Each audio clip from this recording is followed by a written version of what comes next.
আসসালামু আলাইকুম এভরিওয়ান।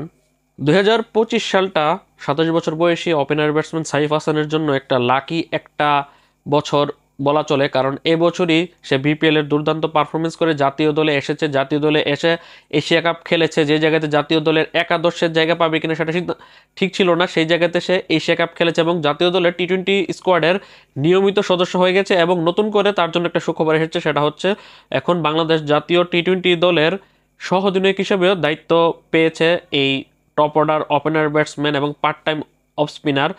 এখন বর্তমানে সাইফ হাসান জাতীয় দলের বাইরে রয়েছে, কারণ টেস্ট স্কোয়াডে সাইফ হাসান নেই। তবে আসন্ন যে আয়ারল্যান্ডের বিপক্ষে 3 ম্যাচের টি-20 সিরিজ রয়েছে সেখানে সে থাকছে এবং সেখানে সহ অধিনায়কের দায়িত্ব পালন করবে, লিটন দাসের ডেপুটি হিসেবে কাজ করবে। তার আগে সাইফ হাসানের এখন একটা ছোটখাটো একটা ডিউটি রয়েছে, সেটা হচ্ছে আবুধাবি টি10 লিগে।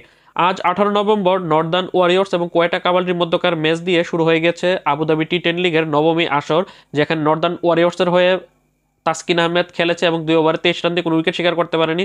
দিনটা ভালো যায়নি। তাসকিন আহমেদ ছাড়াও কিন্তু এবারে টুর্নামেন্টের নতুন দল রয়্যাল চ্যাম্পসের হয়ে অধিনায়কত্ব করতে দেখা যাবে বাংলাদেশি তারকা অলরাউন্ডার সাকিব আল হাসানকে। এছাড়াও তৃতীয় বাংলাদেশি ক্রিকেটার হিসেবে এবারের আবুধাবি টি10 লিগে এসপি স্টেলিয়ন্স নামক নতুন এই দলের হয়ে খেলবে বাংলাদেশের এই ওপেনার, যার কথা বলছিলাম, সাইফ হাসান। আগামীকাল 19 নভেম্বর থেকে তার যাত্রাটা শুরু হবে, যদিও পুরো আসরে সে থাকবে না, মূলত জাতীয় দলের আয়ারল্যান্ডের বিপক্ষে সিরিজ থাকার কারণে এবং সে নতুন দায়িত্ব দলের ভাইস ক্যাপ্টেন হওয়ার কারণে আগামী 23 নভেম্বর পর্যন্ত আবুধাবি টি10 লিগ খেলার জন্য সে এনওসি পেয়েছে। এবং 23 নভেম্বর পর্যন্ত আবুধাবি টি10 লিগে তার দল এসপি স্টেলিয়ন্সের মোট 4টি ম্যাচ রয়েছে। 19 নভেম্বর, 20 নভেম্বর, 22 এবং 23 নভেম্বর 4টি ম্যাচ খেলি সে দেশে ফিরে আসবে। তারপর বাকি যে প্রথম রাউন্ডে থাকা বাকি 3টি ম্যাচ সে খেলতে পারবে না। সাইফ হাসান স্কোয়াডের মধ্যে অর্থাৎ এসপি স্টেলিয়ন্সের মধ্যে রয়েছে Tymal Mills, Sam Billings, Harbhajan Singh, Indian Harbhajan Singh এর কথা বলছি, Andre Fletcher, Avishka Fernando, Binura Fernando, Sherfane Rutherford, Ryan বলের মতো ক্রিকেটাররা এই দলের স্কোয়াডের মধ্যে সাইফ হাসান দেখার বিষয় একাদশে জায়গা করে নিতে পারে কিনা। তার আগে যেহেতু সাইফ হাসান মাত্র 4 ম্যাচের জন্য যাচ্ছে, সেই হিসাবে সাইফ হাসানকে সবগুলো ম্যাচই খেলানো হবে বলেই মনে হচ্ছে। সাইফ হাসানের দল এসপি স্টেলিয়ন্সের যদি ম্যাচগুলো যেগুলো বলি, আগামীকাল 19 নভেম্বর বিকেল 5টা 30 মিনিটে এসপি স্টেলিয়ন্স তাদের নিজস্ব প্রথম ম্যাচেই মুখোমুখি হবে তাসকিন আহমেদের নর্দার্ন ওয়ারিয়র্সের বিপক্ষে। তারপর দিন অর্থাৎ 20 নভেম্বর রাত 10টায় তারা মুখোমুখি হবে আজমান টাইটান্সের বিপক্ষে। তারপর 21 নভেম্বর বিরতির পর আগামী 22 নভেম্বর বিকেল 5টা 30 মিনিটে তারা খেলবে ভিস্তা রাইডার্সের বিপক্ষে। তারপর 23 নভেম্বর সন্ধ্যা 7টা 45 মিনিটে তারা খেলবে কোয়েটা কাভালরির বিপক্ষে। তারপর একদিন বিরতির পর আগামী 25 নভেম্বর রাত 10টায় তারা মুখোমুখি হবে ডেকান গ্ল্যাডিয়েটর্সের বিপক্ষে। তারপর 26 নভেম্বর রাত 10টায় তারা মুখোমুখি হবে রয়্যাল চ্যাম্পসের বিপক্ষে সাকিব আল হাসান দলের বিপক্ষে। এবং সবশেষ আগামী 27 নভেম্বর সন্ধ্যা 7টা 45 মিনিটে তারা মুখোমুখি হবে দিল্লি বুলসের বিপক্ষে।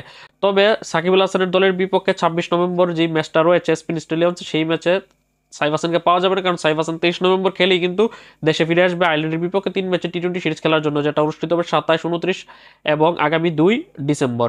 তার আগে যদিও আগামীকাল যে উদ্বোধনী ম্যাচটা রয়েছে এসপিন স্টেলিয়ন্সের উদ্বোধনী ম্যাচ, যেটাতে তারা আগামীকাল বিকাল 5টা 30 মিনিটে নর্দার্ন ওয়ারিয়র্সের মুখোমুখি হবে, সেই ম্যাচে তাসকিন আহমেদ বনাম সাইফ হাসানের আমরা একটা যুদ্ধ দেখতে পারবো। যদিও আসন্ন বিপিএল এ তাসকিন এবং সাইফ দুইজনই খেলবে ঢাকা ক্যাপিটালসের জার্সিতে, একই দলের হয়ে তারা ডিরেক্ট সাইনিং হয়েছে। তবে এখানে আবুধাবি টি10 লিগে দুইজন দুইটা দলের হয়ে খেলছে। এখন দেখার বিষয় আবুধাবি টি10 লিগে টি10 ফরম্যাটে সাইফ হাসান আগামীকাল নর্দার্ন ওয়ারিয়র্সের বিপক্ষে কিরকম পারফরমেন্স করে। তারপর মোট 4টি ম্যাচ খেলবে 19 নভেম্বরের পর 20 নভেম্বর, তারপর 22 এবং 23 নভেম্বর। অনেকে আমার কাছে প্রশ্ন করেন যে ভাই আবুধাবি টি10 লিগে খেলাগুলো কিভাবে দেখবো। এর আগে আমি 2টা ভিডিও করেছি, একটা তাসকিন আহমেদ খেলবে নর্দার্ন ওয়ারিয়র্সের দলের হয়ে এবং সাকিব আল হাসান খেলবে রয়্যাল চ্যাম্পসের হয়ে।